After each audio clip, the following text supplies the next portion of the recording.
Alright mga master, so welcome back ulit sa ating YouTube channel. Okay, so update na lang tayo.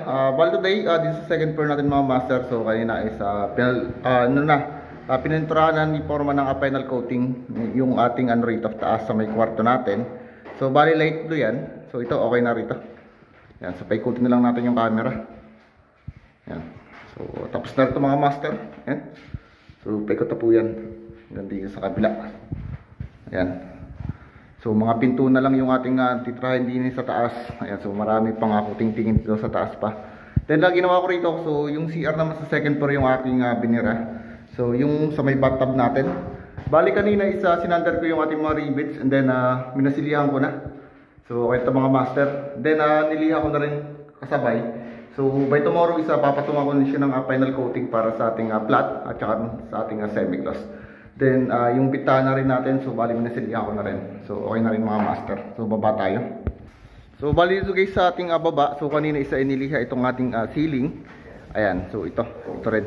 So ginagawa naman nila ngayon, bali sa sila ngayon, nagpipintura na po ng flat. Ayan, para sa ceiling natin. So ito, yung titira ni Utoy sa may natin, kitchen. Ayan. Sa may lutuan natin. Then siyempre naman dito sa may ating kainan. Ayan. So ayan mga masters, yung ceiling natin. So pinuputihan na, pinaplatan na. Ayan. So kailangan matapos muna natin yung ating ceiling na pinturahan bago tayo mag-tiles para hindi na magdumi, mapatakan ng pintura yung tiles natin. Okay, so lang balik sa labas. So dito sa labas mga master, bali ayan, so ni-flooringan dito mga master sa may tapat ng ating laundry area.